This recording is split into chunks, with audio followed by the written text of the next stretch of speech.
Welcome back to the Action Bible Audio Companion and Narration by MC Brown. And as always, we're reading from the Action Bible, the God's Redemptive Story, which is the comic book graphic novel adaptation of the Bible. God's Redemptive Story, illustrations by Sergio Carrillo, general editor Doug Mouse, with text 2010 by David C. Cook.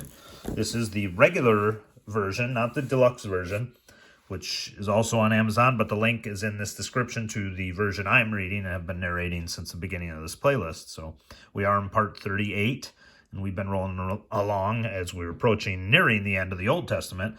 It's been a journey since Christmas Day 2021, which is when this series started.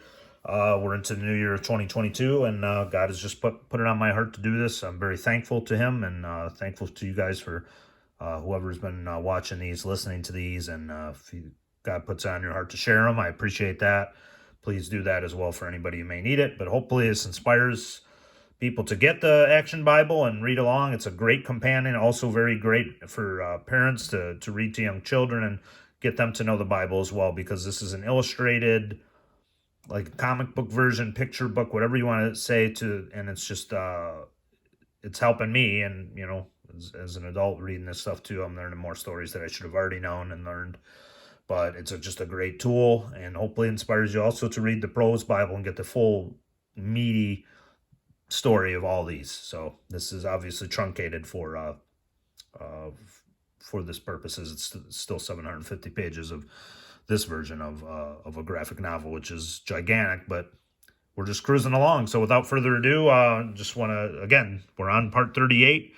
Resuming on page 473, A Deadly Dream, based on Daniel 2. Daniel and his friends become popular members of the king's court. But one day, the king has an unusually difficult problem, and he calls for his older, more experienced advisors. I had a strange dream that is bothering me. I want to know what it means. Of course, your highness. Tell us what you dreamed, and we will interpret it for you. No, this is what I've decided to do. If one of you can tell me what it was and what it means, I will reward you greatly. But if you get it wrong, I'll cut you into little pieces and burn your house down. We could tell you what a dream means, O king, but no one can tell you what you actually dreamed. Only the gods themselves could do what you ask. Just what I thought! You are deceivers and liars, all of you! You do not truly understand the supernatural, but put these men to death and every wise man in my kingdom. The captain of the king's guard is forced to carry out his ugly task. I'm sorry, Daniel, you and your friends are under arrest. The king has ordered all of his wise men put to death. Put to death? Why? What have we done?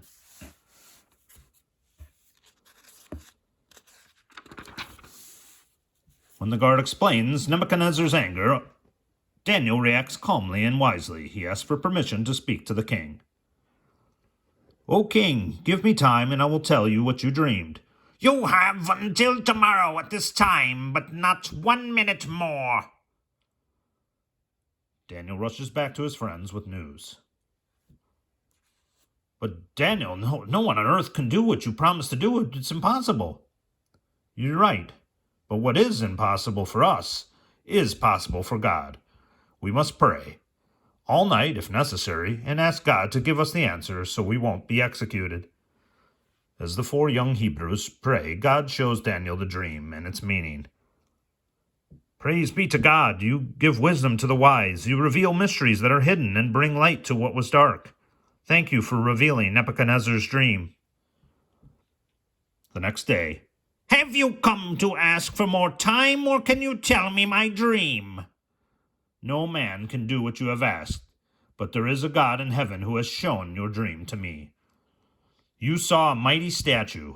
Its head was made of gold, its shoulders of silver, and its legs of bronze and iron, but its feet were made of clay. Then you saw a large stone strike at the feet of the statue and break it into many pieces. Yes, that's right, but what does it mean? For the head of gold stands for you and your great kingdom. Other lesser kingdoms will follow, but after they fall, God will set up a kingdom that will never be destroyed. Your God is a God above all gods, and you shall be ruler of the province of Babylon over all the wise men whose lives you saved today.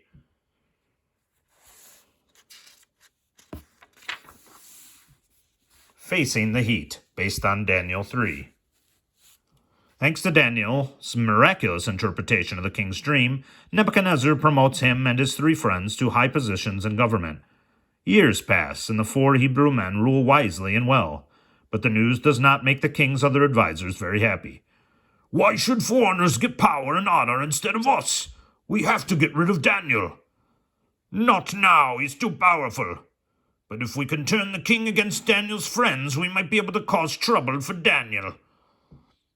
Their opportunity comes when Nebuchadnezzar conquers Jerusalem. The king decides he's greater than all gods and builds a statue of himself. All of his officials must worship it or be thrown into a fiery furnace. "The king is playing right into our hands. He doesn't know that the Hebrews will only worship their god. Daniel holds too high a position for any one of us to report him, but not his friends." "Right. And tomorrow, when the trumpet sounds for all people to bow before the statue, we'll keep our eyes on Shadrach, Meshach, and Abednego." At King Nebuchadnezzar's command, a giant statue 90 feet high has been built on the plains of Dura. All of the officials of Babylon are ordered to worship it. The hour of worship comes, the moment the king's jealous advisors have been waiting for. "The musicians have taken their places. The signal will come soon. The one that means death to Daniel's friends." Music fills the air. The officials of Babylon bow down and worship the golden statue. All but Shadrach, Meshach, and Abednego. "See, they refuse to bow down."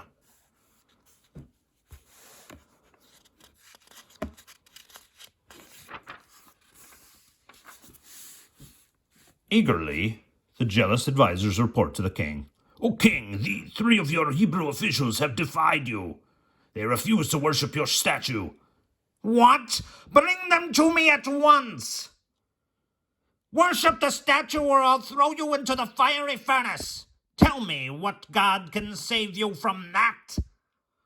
"The God we serve can save us from anything, including fire. But even if he doesn't, we will never worship an idol." "Heat the furnace 7 times hotter than ever before, and throw them in." The 3 Hebrews are quickly bound and thrown into the raging fire. "Ah, it's too hot! I'm burning!" But when the king looks into the furnace, "They're alive! The flames haven't even touched them! Didn't we throw 3 men into the fire?" "We did, O king." "But I see 4, and the 4th looks like someone from heaven." "Shadrach, Meshach, Abednego, come out!" King Nebuchadnezzar is struck with awe and wonder. "Blessed be the God of Shadrach, Meshach, and Abednego, who sent his angel to save them. From now on, anyone who dares to say a word against their God will die." We should probably not make any more attacks on the Hebrews.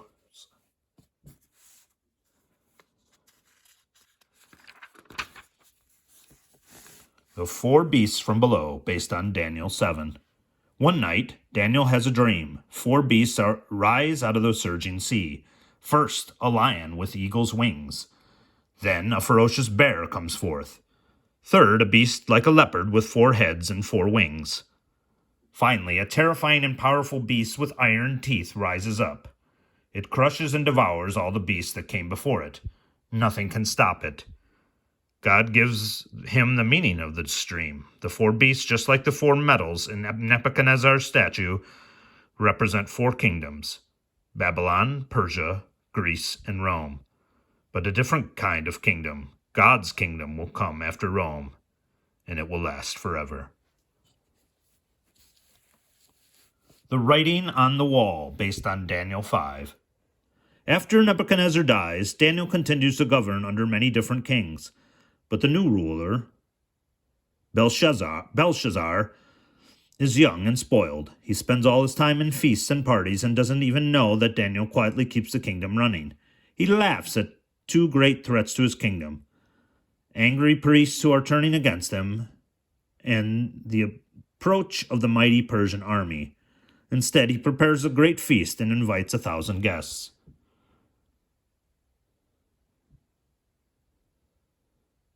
He gives no thought to the enemy at his gates or to the God he has offended. Bring the goblets and plates that we took from the Hebrew temple in Jerusalem. I'd like to give thanks to the God of gold for making this cup, and to the God of silver for making this plate, and to the God of wood for making this wall, or else I'd fall down. But their drunkenness and blasphemy is cut short. Suddenly, Belshazzar stares at a place high on the banquet wall. He turns pale and his hands tremble. Look on the wall. What is it? What does it mean?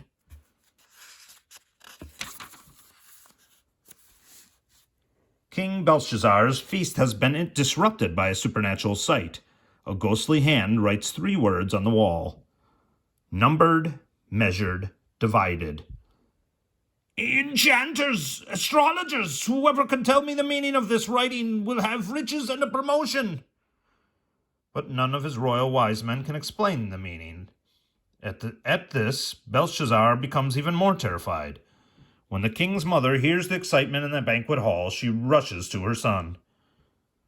My son, don't be alarmed. There is a man in your kingdom with the power of the gods.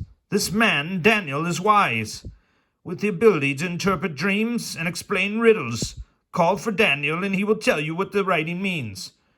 Daniel, yes, bring him here at once. The banquet hall is so quiet you can hear a pin drop until Daniel appears before the king. Tell me what those words mean, and you will be the 3rd highest ruler in Babylon. I'll give you half my wealth. Keep your riches to yourself and give your promotion to someone else. Your ancestor Nebuchadnezzar made mistakes, but at least he learned from them and gave honor to God. But you are arrogant. You ate and drank out of the sacred treasures of God's temple. You praise the gods of gold and silver and wood, which don't even exist. But you have given no honor to God. Those words are God's promise to you. They mean this: your days are numbered. You've been measured and found wanting, and your kingdom will be divided among the Persians. Well, that sounds a little far-fetched, but I'll keep my promise. Here, this chain makes you next to me in all the kingdom. Now go on with the feast. As Belshazzar speaks, Persian soldiers suddenly fill the hall and take him prisoner. Soldiers, where did they come from? Where are my guards? Before morning, the city is in the hands of the enemy. Belshazzar is executed by the conquering Persians.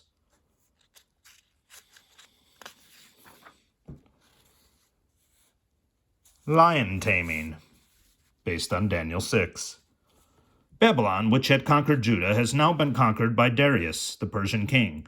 Just like Daniel's dreams predicted, Darius needs trustworthy officials to help him run his new empire. Even though Daniel is quite old, Darius sees that he has integrity.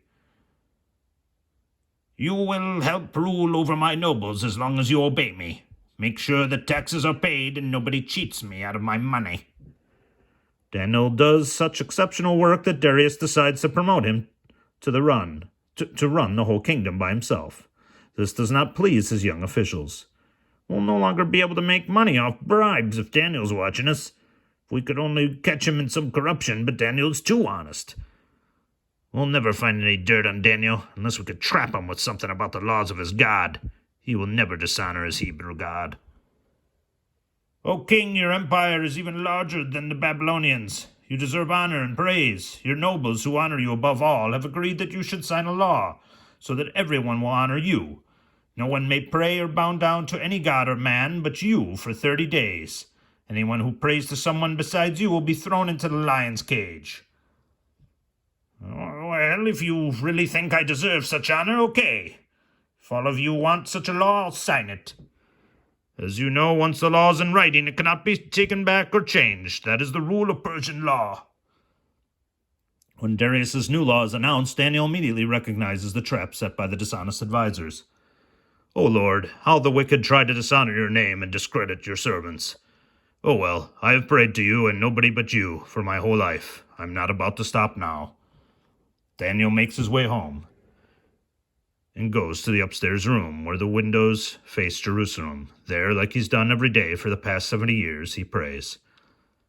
See, Daniel prays to his God just like we thought he would. Good, now we'll tell Darius. Have you not signed a law for a person to be thrown to the lions if he bows before you, anyone but you? I have, and the law of Persians cannot be changed. Daniel has broken your laws 3 times a day, and he prays to God in front of the window where everyone can see. Daniel, my friend? I see it now. My advisors tricked me into sending Daniel to his death.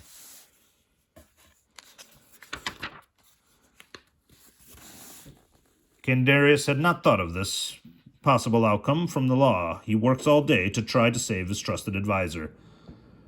Couldn't you maybe hold off on praying for another 29 days? You don't even have to pray to me, or maybe just pray where people can't see you for a few weeks. You trust me because I do not compromise my principles. I cannot compromise to my God. Daniel remains firm, and at the end of the day, King Darius cannot change the law, even one that he signed himself. Reluctantly, he orders his guards to take Daniel to the lion's den and throw him in. Look, Daniel doesn't seem to be afraid. He will be when he gets into the lion's den. Our plan to get rid of him is working perfectly. A few minutes later, Daniel, who broke the king's law by praying to God, is thrown in with the lions. Seal the den with a stone, so everyone will know I am enforcing the law. My own pride and this stupid law have cost me my only trusted friend. My only hope now is that your God is strong enough to save you. That night, the king cannot eat or sleep. He paces back and forth thinking about Daniel. At daybreak, the king rushes to the lion's den. Roll away that stone! Daniel, did your God protect you? O king, my God sent an angel who shut the mouths of the lions. My God found me faithful, just like I have always been faithful to you, my king.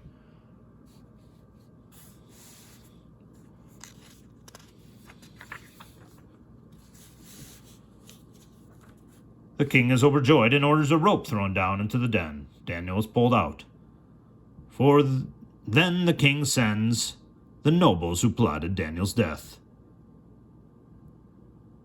You sent Daniel to the lions. Now we'll see how you like it. Guards, throw them into the den! The lions, who had seemed so tame just a moment before, immediately devour the wicked advisors. King Darius makes a decree.